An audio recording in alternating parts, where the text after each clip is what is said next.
New York and the Charter of the City of New York, and the Charter of the City of New York, and that I will faithfully discharge and that I will faithfully discharge the duties of the duties of the office of the Mayor of the City of New York Mayor of the City of New York according to the best of my ability. according to the best of my ability. So help me God. So help me God. Congratulations, Mr. Mayor. Zohran Mamdani का नाम तो आपने सुना ही होगा। पिछले एक साल से पूरी दुनिया में यह नाम जाना और पहचाना जा रहा है और अब यह किसी तारुफ के मोहताज नहीं है। नया साल शुरू होते ही यानी साल 2026 शुरू होते ही 1 जनवरी की सुबह न्यूयॉर्क सिटी के 112वें मेयर के तौर पर उन्होंने हलफ लिया है। उन्होंने एक तरह से जो ओथ उठा लिया है, क्योंकि पिछले दिनों उन्होंने न्यूयॉर्क के मेयर के तौर पर इलेक्शन जीता था। शानदार जीत उनकी हुई थी और पूरी दुनिया में दरअसल ये पूरी खबर गई थी। ज़ोहरान ममदानी हालांकि न्यूयॉर्क मेयर के लिए जब उम्मीदवार बने थे, उसके बाद से ही अपने बयानों को लेकर वो पूरी दुनिया में एक तरह से सुर्खियों में रहे थे और पूरी दुनिया में ये नाम सबसे ज़्यादा सर्च किया गया था। अब नए साल के शुरुआत के तौर पर 1 जनवरी को यानी आज ही ज़ोहरान ममदानी ने न्यूयॉर्क के 112वें मेयर के तौर पर अपने ओहदे और राजदारी का हलफ लिया है और यह एक तारीखी लम्हा है जिसने न सिर्फ शहर बल्कि अमरीकी सियासत में भी अहम मकाम हासिल किया है। उनकी हलफ बर्दारी एक इनफरादियत भरे अंदाज में एक कदीम सबवे स्टेशन पर हुई, जहां से वो एक नए दौर के आगाज का पैगाम देते हैं। दरअसल ज़ोहरान ममदानी ने न्यूयॉर्क सिटी के कदीम और बंद पड़े सिटी हॉल सबवे स्टेशन के अंदर हलफ लिया है। यह प्रोग्राम सिटी सबवे स्टेशन के अंदर हुआ, जो काफी पुराना हॉल है, तारीखी हॉल है, लेकिन यह काफी दिनों से बंद पड़ा हुआ था और इसी के अंदर यह पूरा प्रोग्राम हुआ और यहीं पर ज़ोहरान ममदानी ने मेयर के ओहदे का हलफ लिया है।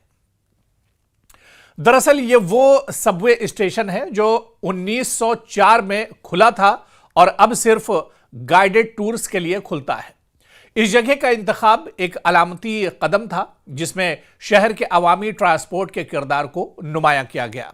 और आपको बताते चलें कि ज़ोहरान ममदानी के इस हलफ बर्दारी तकरीब की जो सबसे अहम चीज थी वो ये थी कि शायद पहली बार किसी न्यूयॉर्क के मेयर ने कुरान शरीफ पर हलफ लिया है। जी हां, ज़ोहरान ममदानी ने बाकायदा कुरान शरीफ अपने हाथ में उठाया और उसका उन्होंने हलफ लिया।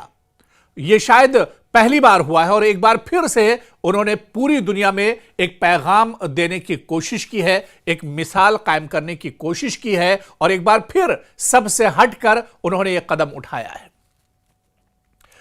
क्योंकि एक तो साल का पहला दिन, नए साल की शुरुआत, उस पे न्यूयॉर्क के मेयर के ओहदे का हलफ बर्दारी और यह हलफ ऐसे ही नहीं बल्कि कुरान शरीफ पर बाकायदा उन्होंने कसम खाकर कुरान शरीफ पर हाथ रखकर उन्होंने यह हलफ लिया है। तो यह एक तारीखी लम्हा बताया जा रहा है। ममदानी ने जहां एक दिलचस्प जगह पर हलफ लिया, वहीं उन्होंने कई तारीखी रुकावटें भी एक तरह से तोड़ दी हैं। पहले मुस्लिम मेयर बन गए हैं ममदानी, अपने जो ओहदे पर फायज हुए हैं। एक बड़े अमरीकी शहर में जुनूबी एशियाई नस्ल के पहले मेयर भी है ममदानी। अफ्रीका में पैदा होने वाले पहले मेयर और 34 साल की उम्र में सबसे कम उम्र में मेयर बनने का भी एजाज ज़ोहरान ममदानी ने हासिल किया है। और यह जीत सिर्फ सियासी मकाम का नहीं बल्कि अमेरिका में बिरादरियों की नुमाइंदगी और तनव्वो की अलामत भी है। आप देखिए कि हलफ बर्दारी में भी ज़ोहरान ममदानी का अंदाज बिल्कुल निराला और बिल्कुल अलग था।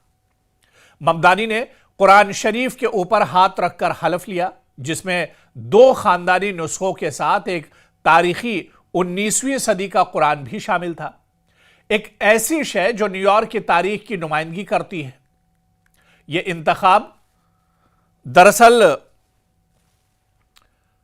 उनकी शख्सी और सकाफती शनाख्त का इजहार भी था और शहर की बैन सकाफती शनाख्त को तस्लीम करने का एक मजबूत पैगाम भी। और आप देखिए कि ज़ोहरान ममदानी दरअसल इसी तरह से ये चुनाव नहीं जीत गए, क्योंकि पहला मुस्लिम चेहरा है और अमेरिका से उनका ताल्लुक भी नहीं है, लेकिन उनके जो बयानात थे, उनकी जो पॉलिसी थी, उनके जो वादे थे, उनका जो एजेंडा था, उसकी बुनियाद पर उन्होंने ये चुनाव जीता। ज़ोहरान ममदानी ने मेयर का ओहदा संभालते वक्त अपने अहम वादों की तरफ एक बार फिर से सबकी तवज्जो दिलाई। कीमतों में कमी की जाएगी, यानी महंगाई कम की जाएगी, रिहाइश को सस्ता बनाया जाएगा, बच्चों की देखभाल मुफ्त फराहम की जाएगी, बस पब्लिक ट्रांसपोर्ट मुफ्त होगा और सस्ता बनाया जाएगा, किराए की हदें मुंजमद की जाएंगी, शहर के जरिए चलने वाली सर्विस ग्रोसरी स्टोर्स की शुरुआत की भी एक कोशिश की जाएगी। तो ये दरअसल अवामी वादे थे। ये एक नीचे तबके और गरीब तबके में पकड़ बनाने वाले ऐसे वादे थे जिन्होंने लोगों को अपनी तरफ एक तरह से माइल किया, और इन वादों पर ही, इन ऐलानात पर ही ज़ोहरान ममदानी दरअसल ये इंतखाब जीते हैं। और उन्होंने कई बड़े वादे किए हैं। आप देखिए, ज़ोहरान ममदानी ने जो वादे अपने इंतखाबात के वक्त किए थे, एक बार जब वो हलफ ले रहे थे, उस वक्त उन्होंने फिर इसकी यकीन दहानी कराई है और एक बार फिर से इस पर उन्होंने चर्चा की है कि महंगाई को कम किया जाएगा। न्यूयॉर्क जैसे शहर में जहां पर कीमतें आसमान छूती हैं, जहां पर सिर्फ जो उमरा है, जो अमीर लोग हैं, वही एक तरह से सोच सकते हैं, वहां की रिहाइश, वहां का रहना सहना, वहां पर बच्चों और तालीम, वहां की हेल्थ, सभी चीजें गरीबों के बस की नहीं है। लेकिन ज़ोहरान ममदानी ने कहा कि इन तमाम चीज़ों पर काबू पाया जाएगा और एक गरीब, एक मुतवस्सित और एक गरीब तबके के जो लोग हैं वो भी न्यूयॉर्क में रह सकते हैं और जिंदगी गुजार सकते हैं। इसी वजह से उन्होंने ये तमाम वादे किए हैं। दरअसल आप देखिए कि ये पॉलिसियां खासतौर पर उन लोगों के लिए बनी हैं जो न्यूयॉर्क जैसे महंगे शहर में जिंदगी गुजारने की मुश्किलात का सामना करते हैं। और जल्दी ही ममदानी के पब्लिक इनॉग्रेशन यानी हलफ बर्दारी एक तरह से हुई और इसके बाद अब वो पूरे तौर से एक्टिव होंगे। सिटी हॉल के बाहर ये पूरी हलफ बर्दारी तकरीब हुई, जहां आप देखिए कि ये भी एक तारीखी जगह थी जहां पर उन्होंने हलफ बर्दारी की है और उसके बाद उन्होंने बाकायदा ऐलान किया है कि जो वादे इंतखाबात के वक्त किए गए हैं उन वादों को अब एक तरह से अमली तौर पर कहीं ना कहीं उन पर काम करने का वक्त आ गया है। ममदानी की कामयाबी सिर्फ एक मेयर बनने तक महदूद नहीं है, बल्कि वो डेमोक्रेटिक सोशलिस्ट यानी जमहूरियत पसंद सोशलिस्ट हैं जिन्होंने पॉलिसियों के हवाले से रिवायत से हटकर माशी इंसाफ, रिहाइश और शहरी खिदमात पर जोर दिया है।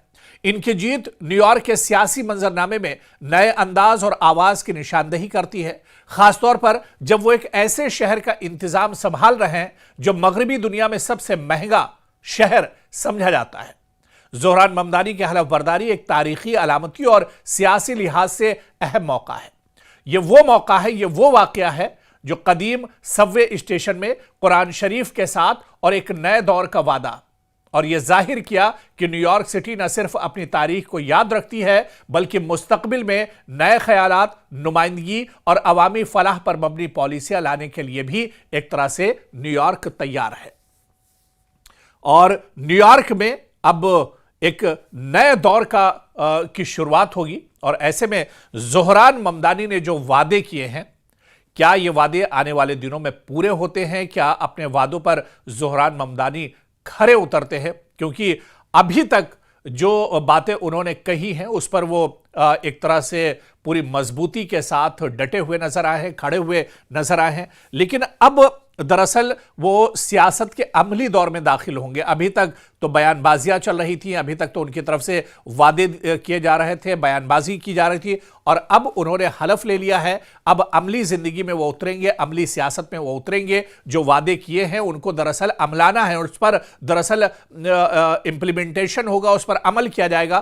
तो ऐसे में क्या आगे का रास्ता ज़ोहरान ममदानी के लिए आसान होगा? क्या जो वादे उन्होंने किए हैं वो वादे वो पूरे कर पाएंगे? ये देखना भी आने वाले दिनों में बहुत अहम होगा।